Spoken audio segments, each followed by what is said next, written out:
हूं आपके साथ अमित शर्मा। हरियाणा विधानसभा के बजट सत्र का छठा दिन भी काफी हंगामेदार रहा। सदन में सत्ता पक्ष और विपक्ष के बीच में तीखी नोकझोंक हुई। खासतौर पर डाडम हादसा और यूरिया का मुद्दा छाया रहा, जिसे लेकर विपक्ष ने सवाल किए तो वहीं सत्ता पक्ष ने एक एक कर सभी सवालों के जवाब दिए। क्या कुछ रहा और किस तरीके से तीखी नोकझोंक सदन के अंदर आज देखने को मिली, एक रिपोर्ट आपको हम दिखाते हैं, देखिए।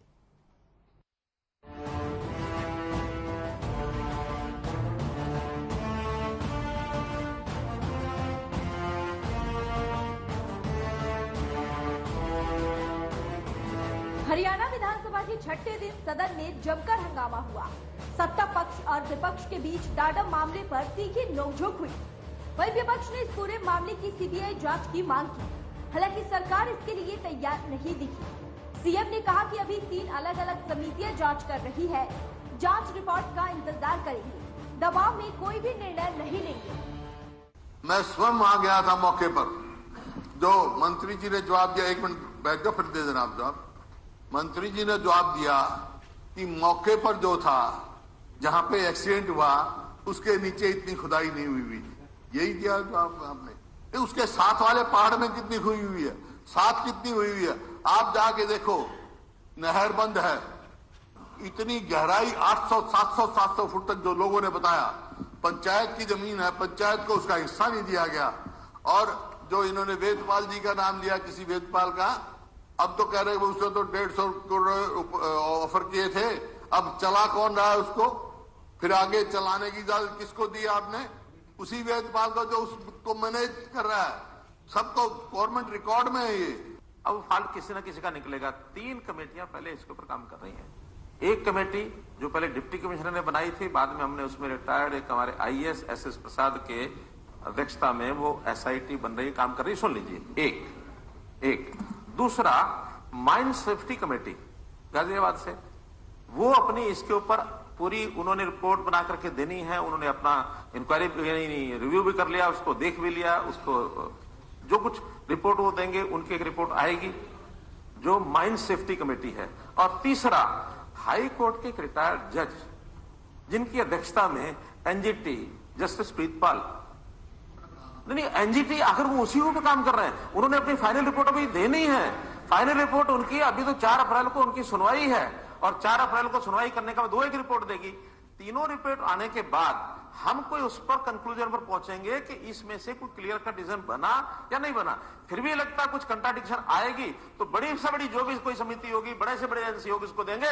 हमें कोई चिंता करने की जरूरत नहीं है, लेकिन एक निश्चित तरीके के साथ देंगे। दबाव में कोई आके कहे कि आज सीबीआई दो, आज ये करो वो करो, सीबीआई को देने लायक केस बनेगा तो जरूर देंगे। एक मिनिस्टर कह रहा है 2014 में हुई है, 2014 को 2021 हो गए, 7 वर्ष हो गए। तो फिर आपने 2014 वालों के खिलाफ कार्रवाई क्यों नहीं करी? सोए हुए थे आप।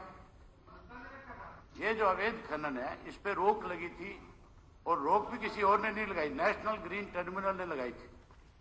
रोक लगाने के बाद जब ये दोबारा शुरू करी गई, इसको 1 जनवरी 2022 को फिर से शुरू कर दिया गया। मैं सिर्फ ये पूछना चाहता हूं कि जब ये शुरू करी गई थी, तो माइनिंग विभाग की कोई टीम वहां पे गई थी, जिसने जाकर के वहां ये देखा था कि ये जो खनन अब शुरू होगा, ये फिर से पॉल्यूशन करेगा कि नहीं करेगा? इसमें कोई शुरू करने पे किसी की जान माल का खतरा है कि नहीं है? आपने उसमें जाकर के कोई ऐसी रिपोर्ट नहीं बनवाई सरकार की तरफ से कि उसको ये सर्टिफिकेट दे दिया जाए कि तुम अपनी माइनिंग शुरू कर ले। डाडम पहाड़ी में जिला भिवानी प्रदेश का अब तक का सबसे बड़ा खनन घोटाला हुआ।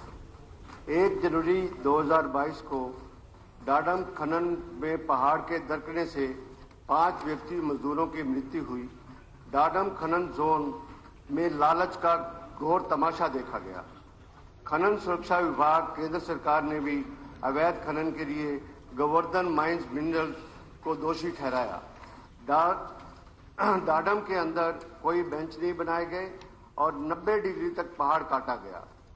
ऑनरेबल स्पीकर सर, खनन अधिकारियों ने कानून की उल्लंघना के बाद भी कोई कार्रवाई नहीं की। 90 डिग्री का तक पहाड़ को काटा गया और सरकार मूक दर्शक बनी रही। लोगों ने मौत को डाडम डाडम को मौत का कुआं की संज्ञा दी। रजबायों के साथ लगते हुए निकटवर्ती क्षेत्रों में खोदा हुआ पाया गया, खनन के गड्ढे साथ मिला हुआ पाया गया, जिसकी जिम्मेदारी निर्धारित करने के लिए जांच की जा रही है। आगामी कार्रवाई की जाएगी। जो भी जिम्मेदार हैं उस पर माइनिंग की महत्वपूर्ण ढांचा और यह कुछ समय के लिए प्रयोग में नहीं रहा वैसे ही पड़ा है। उपायुक्त भिवानी के अवैध खनन के पट्टाधारक कार्रवाई की समिति की रिपोर्ट के आधार पर कार्रवाई करेगा। जो भी हैं जिनमें इस पे जो लोग हैं, कहीं नहर का है, पानी का है, कोई इस तरह की रिपोर्ट आने वाली है, उसके खिलाफ हम कार्रवाई करेंगे। वहीं कांग्रेस विधायक किरण चौधरी ने प्रदेश में खाद की कमी का मुद्दा भी उठाया, जिसका दबाव कृषि मंत्री जेपी दलाल ने दिया कि आप जो बात कहते हैं वो तो सरेआम जो है, बिल्कुल मैं अब झूठ शब्द तो मेरे को कहना नहीं चाहिए, पता नहीं विधानसभा में इज इट पार्लियामेंट्री और नॉट, पर पूरा भ्रमित है, पूरी तरह से जलेबी मारते हैं और पूरी तरह से ऐसा दिखावा करते हैं कि जैसे कुछ हुआ ही नहीं है। ये हालात इनके। अध्यक्ष जी, मैं पूछना चाहती हूँ मंत्री जी से कि आप जो है यूनियन गवर्नमेंट ने एक एडवाइजरी जारी करी थी कि जितना भी फर्टिलाइजर का स्टॉक है जो प्राइवेट कंपनियों को दिया गया है और जो दूसरी जगह उसे सरकार की तरफ से वितरित हो रहा है, उस एडवाइजरी के जरिए कि ये इसका पूरा का पूरा डैशबोर्ड हर जिले के अंदर और हर स्टेट लेवल पे लगना चाहिए था, ताकि सबको मालूम होता कि कितनी उपलब्धि हमारे पास है। वो इन्होंने लगाया क्या? एक क्वेश्चन ये। दूसरा क्वेश्चन ये है अध्यक्ष जी कि ये जो सारी इतनी जबरदस्त जो किल्लत हुई है, इसमें कालाबाजारी हुई है, ये सब जानते हैं। पहली बात तो ये है कि पूरी इनकी व्यवस्था जो है वो इन्होंने रखी नहीं। अध्यक्ष महोदय, मेरा ऐसे सदस्यों से प्रार्थना है कि वो धरातल पर रहे, किसानों के पास जाए, सरसों की, गेहूं की लहलहाती फसलें देखें, उनका उत्पादन देखें, किसानों के चेहरे पे खुशी देखें और फिर उनको पता लगेगा। और जनता का मूड देखें। जनता ने जो परिणाम दिखाए हैं, जो एक पार्टी को जो धरातल पे समाप्त कर दी है, वो रिजल्ट से कुछ शिक्षा ले लें। तो और मैं आपको यूरिया अब मैं आंकड़ों की बात बताते हैं। हमारे आंकड़ों को झूठा साबित कर रहे। पिछले 5 साल का औसत आंकड़ा 10,22,903 मीट्रिक टन यूरिया बिकती रही है। इस साल पिछले 5 साल की औसत है और इस साल हमने 10,83,000 बेची है। उससे 60,000 मीट्रिक टन 12-15 लाख बोरी ज्यादा दी है और उससे फसल भी ज्यादा हुई है। वो कहेगा कि किसान के खेत में, किसान के घर में आज भी खाद उपलब्ध है। आपको बता दें कि आज विधानसभा के बजट सत्र का छठा दिन था। 16 मार्च तक सदन में बजट पर चर्चा होगी और 22 मार्च को सत्र का समापन होगा। लेकिन आज जिस तरह से सदन में हंगामा हुआ, उसे ऐसा लगता है कि आने वाले दिनों में भी सदन हंगामेदार रह सकता है। आज की सदन की कार्यवाही को लेकर हमारे संवाददाता रवि चंदेल ने बातचीत की है संसदीय कार्य मंत्री और शिक्षा मंत्री कंवरपाल गुर्जर से। आप भी देखिए। हरियाणा विधानसभा बजट सत्र के छठे दिन विपक्ष के विधायकों द्वारा डाडम खनन मामले को लेकर ध्यानाकर्षण प्रस्ताव लाया गया, जिसके मद्देनजर सदन के अंदर काफी गहमा-गहमी देखने को मिली। इस समय हमारे साथ मौजूद हैं संसदीय कार्य एवं शिक्षा मंत्री कंवरपाल गुर्जर।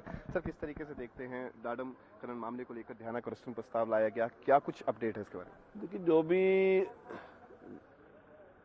मेंबर हैं जिन्होंने इस पर प्रश्न उठाए थे, उनका विस्तार के साथ जहां मंत्री जी ने जवाब दिया, उसके साथ साथ माननीय मुख्यमंत्री जी ने उनका साफ बहुत अच्छे तरीके से स्पष्ट कर दिया उसको। जो उन्होंने रेवेन्यू की बात कही, उसके बारे में माननीय मुख्यमंत्री जी ने कहा कि जो पहली बोली हुई थी, तो जब उन्होंने कहा कि हम ये चला नहीं सकते, तो उसके बाद उन्हीं में से एक था जिसने उससे बड़ा अमाउंट देने की घोषणा की और उसने 25 करोड़ रुपए का चेक भी दे दिया था, लेकिन चेक डिसऑनर हो गया। सरकार का लालच ये था क्योंकि जितने में बोली पहले ही थी वो उससे भी ज्यादा पैसे देने लग रहा था, तो लेकिन तब दिया नहीं, तो उसके बाद दोबारा बोली तो वो कुछ कम पैसे में हुई, उससे जितने में पहले बोली थी उससे कम पैसे में हुई। जहां तक दुर्घटना की बात है, और उन्होंने कहा कि माइनिंग जो है बहुत ज्यादा गहराई तक होगी, जो कि नियमों के विरुद्ध है। तो इंक्वायरी तो इसी बात की है। तो जब 3 एजेंसियां उसमें नियुक्त कर दी, एक जो पॉल्यूशन से संबंधित है वो एजेंसी, माइनिंग से संबंधित है वो एजेंसी जांच कर रही, एक IAS अफसर हैं जो हमारे पहले सीनियर अधिकारी रहे SS प्रसाद जी, और वो उसकी जांच कर रहे हैं। और उसके साथ ही एक हाई कोर्ट के जज हैं प्रतिपाल सिंह, जो हमारे लोकायुक्त भी रहे, उनकी बहुत अच्छी साख है।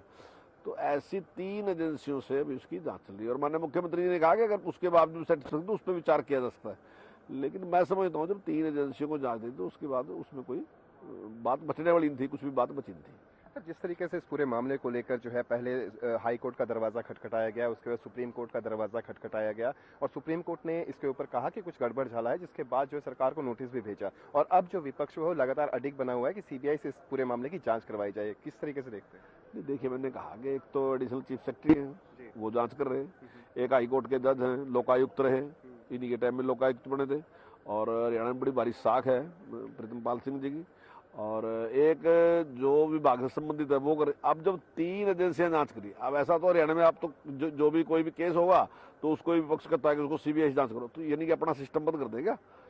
हरियाणा का सिस्टम जो है वो भी तो काम कर रहा है ना जी। तो अगर 3 ऐसी निष्पक्ष एजेंसियां उसमें जांच कर रही तो मैं नहीं समझता उसकी कोई जरूरत है। लेकिन माननीय मुख्यमंत्री ने उसके बाद कहा कि अगर उसमें के बाद भी आपको कोई कमी लगती है तो उस पर पुनर्विचार कर सकते हैं। सर, जिस तरीके से एडहॉक कमेटियां गठित की गई, 8 एडहॉक कमेटियां गठित की गई लोकसभा की तर्ज पर, किस तरीके से देखते हैं जो सजेशन आए हैं, कुछ एक सजेशन जो है सदन के पटल पर भी रखे गए, किस तरीके से देखते हैं, कितनी कारगर साबित हुई है? देखिए, अब की बार हमारी शुरुआत थी, जो भी सुझाव उन्होंने दिए तो मैं समझता हूँ उनमें से कुछ शामिल माननीय मुख्यमंत्री जरूर निश्चित तौर से करेंगे, और ये भी हमारा पहला तजर्बा है, तो आने वाले टाइम में इससे बड़े लाभ मिलेंगे। बहुत बहुत शुक्रिया। तो ये थे हमारे साथ संसदीय कार्य एवं शिक्षा मंत्री कंवरपाल गुर्जर, जिनका साफ लफ्जों में कहना है कि डाडम खनन मामले की पूरी जांच जो है वो 3 एजेंसियों द्वारा करवाई जा रही है। उसके बावजूद यदि किसी तरीके की कमी रह जाती है तो मुख्यमंत्री मनोहर लाल खट्टर का साफ तौर पर कहना है कि इसके बाद एक और एजेंसी से इसकी निष्पक्ष जो है वो जांच करवाई जाएगी। चंडीगढ़ से हर खबर हरियाणा के लिए रवि चंदेल के साथ कैमरा। वहीं बिजली और जेल मंत्री रणजीत सिंह चौटाला से भी खास बातचीत की है हमारे संवाददाता रवि चंदेल ने, सुनिए। हरियाणा विधानसभा बजट सत्र के 6ठे दिन सदन के अंदर डाडम खनन मामले का मुद्दा छाया रहा। इस मुद्दे को लेकर विपक्ष के विधायकों द्वारा ध्यानाकर्षण प्रस्ताव भी लाया गया, जिसके मद्देनजर काफी गहमा-गहमी देखने को मिली। इसी विषय पर चर्चा करने के लिए हमारे साथ इस समय मौजूद हैं बिजली मंत्री रणजीत सिंह चौटाला। सर, किस तरीके से देखते हैं डाडम खनन मामले को लेकर एक बड़ा इशू जो है वो इस समय बन चुका है, और लगातार जो है अगर हम विपक्ष के विधायकों की बात करें, लगातार सीबीआई की जांच की मांग कर रहे हैं? देखिए, विपक्ष ने हमेशा शोर तो करना होता है, आज भी करेंगे, कल भी करेंगे, हम ये मान के चलते हैं। पर सरकार से जब पूछा गया तो उन्होंने सारा डाडम के मामले में रिप्लाई कर दिया। सीएम साहब ने भी ये भी कहा कि फाइनल इंक्वायरी है कि तब आपसे देंगे। सीबीआई की इंक्वायरी हर बात में नहीं हुआ करती। अगर सीबीआई इंक्वायरी करे फिर स्टेट गवर्नमेंट का क्या फंक्शन है? कोई बहुत सीरियस मामला हो तो उसमें ये बात कही जाती है। सर, किस तरीके से देखते हैं 3 एजेंसियां जो हैं वो गठित की गई, उसके बावजूद अभी तक निष्कर्ष जो है वो निकलकर सामने नहीं आ पा रहा। हालांकि मुख्यमंत्री मनोहर लाल खट्टर ने साफ लफ्जों में कहा यदि 3 एजेंसियों का जो निष्कर्ष है वो एक समान नहीं रहता है तो एक और कमेटी जो है गठित की जाएगी, उसके बाद किसी निष्कर्ष पर जो है वो पहुंचा जाएगा, दोषियों को किसी भी हालत में बख्शा नहीं जाएगा। देखिए, एडमिनिस्ट्रेशन गवर्नमेंट हर मामले में वेल एक्वेंटेड होती है। उन्हें जब कुछ रिपोर्ट देने के अब ठीक अगर निष्पक्ष कोई बात सामने रखी जाए तो उसके लिए चीफ मिनिस्टर के मुंह से कोई शब्द निकले उसका बहुत महत्व होता है। तो सीएम साहब कोई चीज़ करेंगे तो पुख्ता आके लोगों को देखें, क्योंकि लोगों के प्रति हम जवाब दें, उनके प्रति ठीक बात करनी चाहिए। सर, अभी तक इस पूरे मामले के ऊपर जिस तरीके का पूरा रोल रहा, पहले एक कमेटी एसआईटी कमेटी गठित की गई थी भिवानी की तर्ज पर, जिले की तर्ज पर, उसके बाद 3 एजेंसियां जो है उसके ऊपर गठित की गई, लेकिन अभी तक भी प्रॉपर तरीके से अगर हम एनजीटी की बात करें, एनजीटी ने जो खामियां दिखाई हैं किस तरीके से देखते हैं? उन्होंने कहा है कि बहुत लापरवाही जो है वो बरती गई है इस मामले में, इस पर कोई दो राय नहीं है। देखिए, कुछ चीज़ें जो रिपोर्ट